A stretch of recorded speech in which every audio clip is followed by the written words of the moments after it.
dernier point, c'est la mise en place des intrants vivriers. Jeudi 22 août 2024, les acteurs du secteur agricole du pôle 2 se sont donné rendez-vous dans la cité des Candis-Sounon pour la première revue semestrielle des activités agricoles au niveau du dipôle au titre de l'année 2024, s'inscrivant dans le cadre de la coordination des interventions des acteurs agricoles dans les filières prioritaires du pôle 2 que sont le maïs, le coton et la filière lait et viande. Cet atelier a passé en revue le plan concerté de travail harmonisé 2024 retenu en début d'exercice. Globalement, on a pu constater qu'à mi-parcours, on a atteint un taux de réalisation physique de 57% et un taux de réalisation financière de 49%. À ce niveau, on peut dire qu'on a atteint des taux satisfaisants parce qu'on est à un bilan à mi-parcours. En ce qui concerne les emblavures, nous sommes à un taux moyen de 83%, toute spéculation confondue, de taux de réalisation à fin juin, ce qui augure de l'intérêt que les producteurs portent sur leurs objectifs d'emblavure. Placé sous le thème Accès aux intrants et productivité agricole, gage de réussite de la campagne agricole 2024-2025, cet atelier a révélé non seulement des forces, mais également des leçons.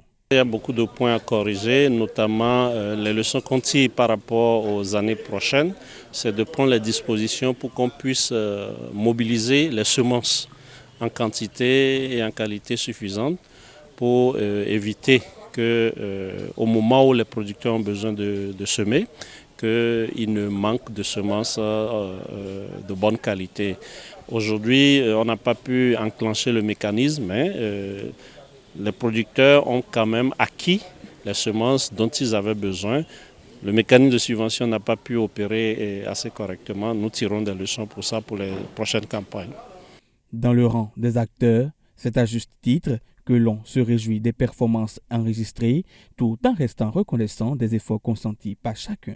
Je m'en voudrais de terminer mes propos sans remercier les projets et programmes et les partenaires techniques et financiers d'une part, ainsi que le directeur général de l'ATDA Pôle 2 et tous ses collaborateurs pour les efforts consentis pour l'atteinte des objectifs fixés dans le secteur agricole au cours de la campagne 2024-2025.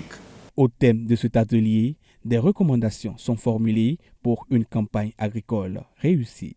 Je voudrais vous rassurer de ce que les recommandations de la revue seront transmises à la hiérarchie pour qu'un suivi soit fait, un suivi efficace soit également fait. C'est donc sur une note de satisfaction, mais aussi un appel à plus de synergie que les acteurs agricoles sous la coupole de l'Agence territoriale de développement agricole Pôle 2 se donnent bientôt rendez-vous pour la deuxième revue semestrielle de l'an 2024.